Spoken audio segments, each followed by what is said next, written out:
I invite the moderators and chairpersons for the next session, Dr. Pashwa Vora, Dr. Keyur Patel, Dr. Manjunath Pandit, Dr. Dhamdeep Humain, Dr. Hitesh Shah, and Dr. Chirag Patel. Kindly introduce the speaker and take the meeting forward. Hi everyone, good evening. Now we can shift from a coronary to pacemaker. I would like to invite Dr. Vivek Wadhwa and Dr. Samir Rane. Here is the case of a 58-year-old lady with degenerative CHB with recent anstomy and coronary angiogram showing left main disease and TVD. What will be the better strategy? It is epicardial pacing at the time of CABG or later on transvenous permanent pacemaker before discharge. Dr. Vivek Wadhwa, you can start. Hello. He is a professor at in cardiovascular and thoracic surgery at EN Mehta Hospital. Thank you, Chirag. Am I audible? Yes, sir. Thank you so much, Chirag. A good evening to everybody, and thank you for having me here.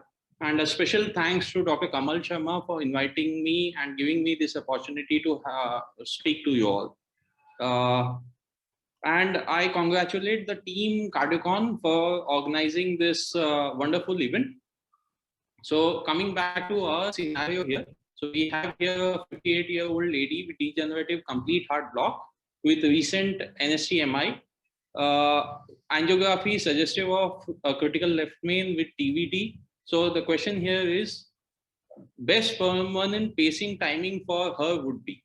So I would, with a critical left main disease, I would certainly want to do a CABG for her at the earliest and do a pacemaker insertion simultaneously.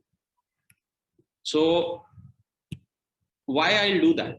Because it's the safest procedure I believe I have with me. I have already done the CABG. The heart is right in front of me. I can place my leads wherever I want to, where the thresholds are better. I can, it will be done as a single procedure right at the time of CABG. It will be cost effective. I'll not need another procedure, say after CABG going for transvenous pacing. It will reduce the hospital stay of the patient. You all are aware about the early mobilization which is needed in terms of for a patient of cardiac surgery, how important it is for the faster recovery of the patient and for better outcomes. So pacemaker, simultaneous pacemaker implantation will lead to early mobilization of a patient and faster recovery. And overall, epicardial pacemaker has been there for years. We have, it's an established procedure. We have seen the outcomes and we are sure what we are doing. So going ahead, and why I'll not choose transvenous pacing for this patient is that transvenous pacing will be done in the post-operative period. It will be an additional procedure, and every procedure we do carries some amount of risk. Second most important point will be longer stay for the patient. If the patient in the post-operative period has to go for another procedure, it will lengthen the stay of the patient, which I think in this era of pandemic is the last thing we want. Then giving the patient in the post-operative period another procedure adds to a lot of discomfort for the patient, which we cannot negate. Then transvenous pacing does have its own complications, which I know they occur in a small percentage of cases, but definitely they are there, like pneumothorax, hematoma, pocket site hematoma leading to skin necrosis, dislodged lead. So all these are possibilities. And coming to venous thrombosis, literature has mentioned it may occur in up to 30% of the patients, but clinically it is apparent in very less number of patients. So that is why I'll choose epicardial pacemaking as my pacemaker of choice, and that to be done simultaneously along with CABG. Now, this is with the case scenario we have. But before going ahead and planning for further management of the patient, I would definitely like to gather some more information about the patient, like the LV function of the patient. If the patient has severe LV dysfunction, then I would definitely like to add a left ventricular lead so that patient can have benefit of a CRT. If I would definitely want to have a look at the angiography, supposing I need to do an endarterectomy for the patient while CABG, the post-operatively patient will need anticoagulation along with antiplatelets, and that will add to the complexity of transvenous spacing and the procedure. I would also like to know about the glycemic control of the patient and the BMI of the patient preoperatively, because that will give me concerns regarding the occurrence of superficial wound infection, as obese patients and patients with poor glycemic control do have a higher rate of superficial wound infection in the postoperative period, which can be managed, but it will Samir will be reluctant to go ahead and do transvenous spacing implantation for such a patient which has a superficial wound site infection.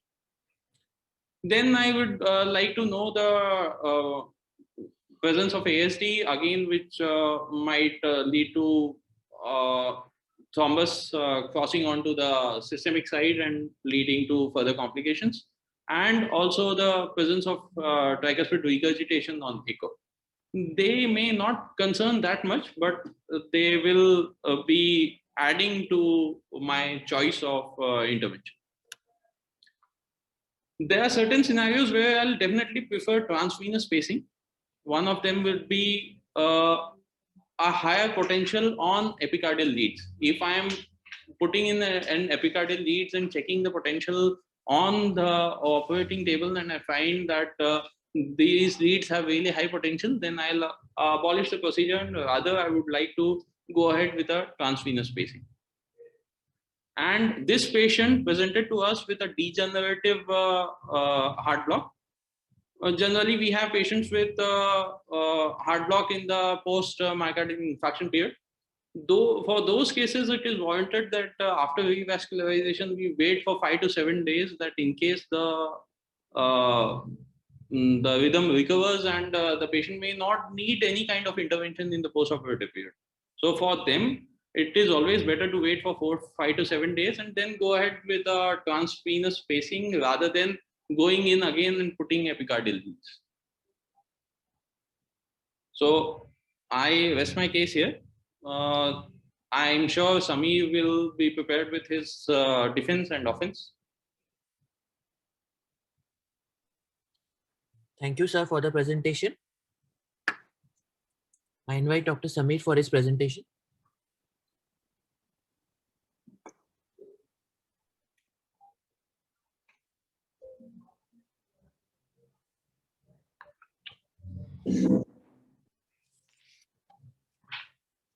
Am I audible? Sir, please Am I share. audible? Yes, sir, you're audible, but please share your screen. Am I audible? Yes, you're audible, sir. Yeah, something's wrong with my account. Sir, you have logged in from 2 devices. I would request you to please mute one device. Yeah, now is that fine? Hello. Yeah, now it's fine. I'm having some issues with the video, so I'll just start. Hello. Yeah. Yes, sir. Yes. You can share your screen. So I'm having issues with some video. It's telling me to log, exit and log on again. I'll fix that problem. I'll just start, sir.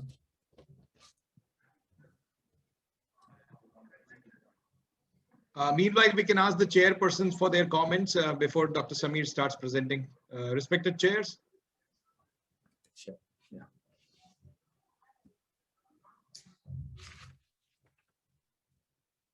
All right. Why is it not opening? Hello, am I audible? Yes, you're audible, Hello? Dr. Hitesh, you're audible. Hitesh here, am I audible? Yes, sir, you are audible.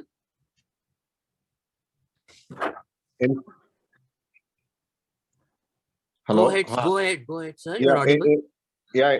In fact, we have listened only to the one part, blue corner, regarding epicardial pacing, and a lot of the things which were projected as a complication. We need defense from that, because practically permanent pacemaker implantation in the current scenario is almost complication-less procedure. Let's see what Dr. Sunil is telling about I transvenous just need pacemaker. to Then we will be able leave to. and rejoin, sorry.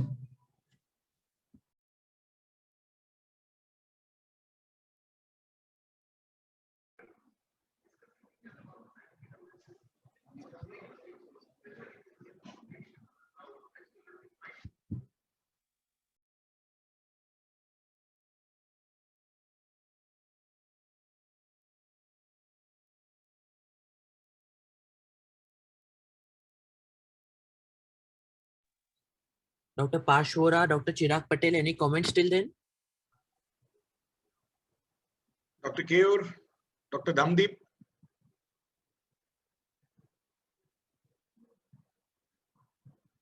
Dr. Parshva.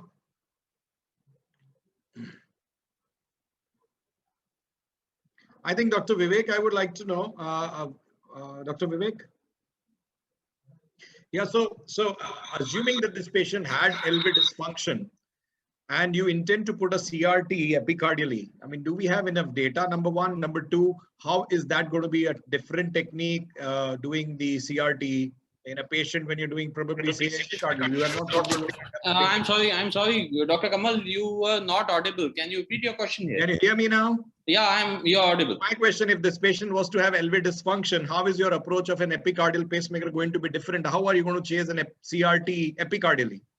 So basically, I would want to put a left ventricular epicardial lead along with two pacemaking leads. And in addition to that, I'll put a epicardial lead, and I would want a CRT to be placed.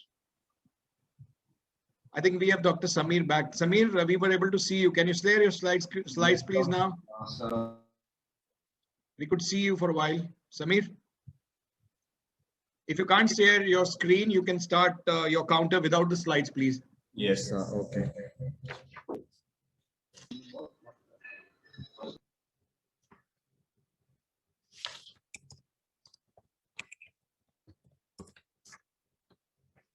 Okay, so good evening, everyone. Dr. Samir, you have logged in from 2 devices. Please mute one. Sorry. Good evening, everyone. Congratulations, Kamal sir and his team for organizing this global webinar. Vivek sir has already described the case scenario. Now, why transvenous strategy is preferred, because it has multiple options like CRT, the conventional single and dual chamber pacemaker, physiological pacing, and a leadless pacemaker is also available. The ease of procedure, better hardware in the form of better performing leads, and low complication rates. The procedure of a pulse generator pulse generator change can be done as a day care or a 2-day stay in a hospital. The main advantage of endocardial leads over epicardial leads is of their superior performance in terms of reliability and battery efficiency. Most of the head-to-head comparisons between these epicardial and endocardial leads have been done in an pediatric group population. There is one study which has compared the outcomes of an epicardial and endocardial lead implantation in an adult Fontan patient. In both of these studies, they have shown that the endocardial leads perform way better than the epicardial leads. They have mentioned that an epicardial leads, if it has to be done, then a steroid-eluting epicardial lead can be used in these cases. The complication rates of transvenous pacemakers are also low, and they can also be avoided. Pneumothorax was more common with a subclavian access, but that also has come down with an axillary vein access and is almost zero with a cephalic vein approach. Cardiac perforations are more commonly seen with a stiff TPI lead and less with a permanent pacemaker lead. Then if interruption of anticoagulation is required, it can be stopped and a procedure can be safely done with an INR of around 2. Hospital stay may need not be prolonged. Precautions can be made to avoid hematomas. And as Vivek sir had pointed out, symptomatic venous obstruction is rare due to formation of venous collaterals. Then lead related complications can also occur with epicardial placement of leads. Then epicardial or endocardial, the unpredictable functioning of the epicardial leads is well known and documented. Hence the initial happiness of a reduced hospital stay will be short-lived. It may lead to an increased expenditure along with a repeat procedure in the near future and finally requiring an endocardial pacemaker. That's it. Thank you. Thank you, sir. I request the chairpersons and moderator for the discussion.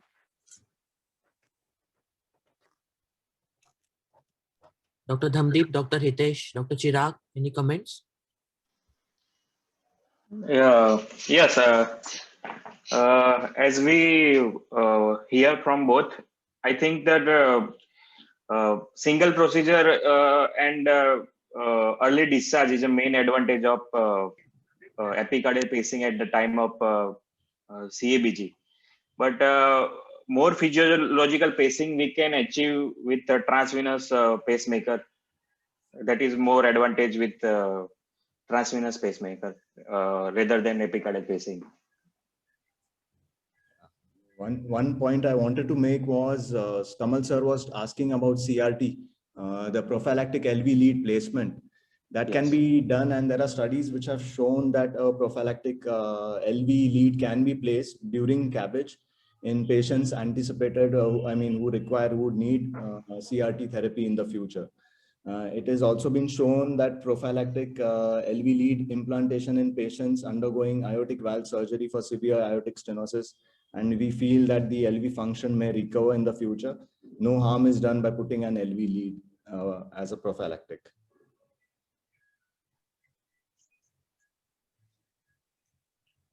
I think like what Dr. Sunil pointed regarding duration of hospitalization and all that, but at the time of CBG, many surgeons put that pacing leads, and otherwise also we are going to keep the patient post CBG at least for 5 to 6 days. And second, third post-op day, if we insert transvenous pacemaker, then there is, I think, duration of hospitalization would not be prolonged. It can be safely done. Third post-operative well, patient is already under antibiotic cover, and it can be done after the drain removal. I think before patient discharge, overall length of stay would not be exceeded at more than 1 or 2 days. Dr. Dhamdeep, Dr. Parshva Vora, sir, any comments? We are forgetting here about the patient discomfort of undergoing another procedure while in the hospital in the post-operative period, when the patient is struggling to get mobilized early and recovering from one surgery. So that is also one of the important aspects of getting another procedure done in the post-operative period. Kamal bhai, any comment regarding hybrid procedure? Because you and Mehta have the hybrid cath lab, and doing transvenous pacing along with the CBG in the same sitting.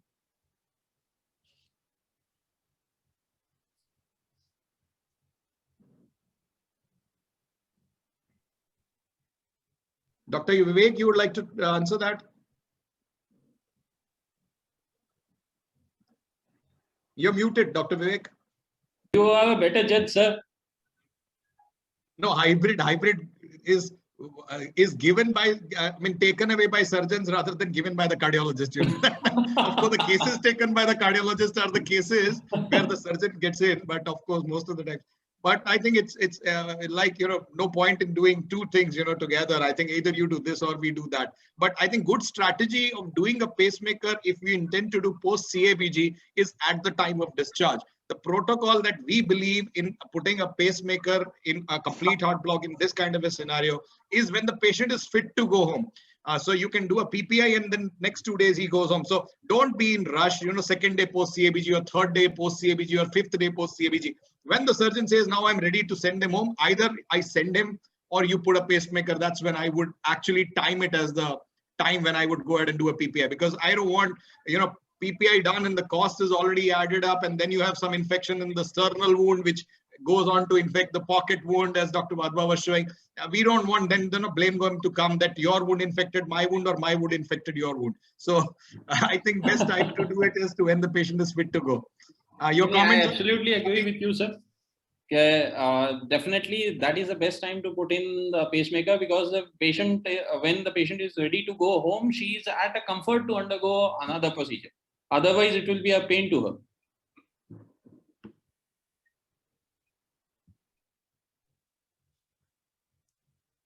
Any other chairpersons or moderators? Any other comments? Yeah. Any comments from any other chairperson or moderators? Else we move to the next session.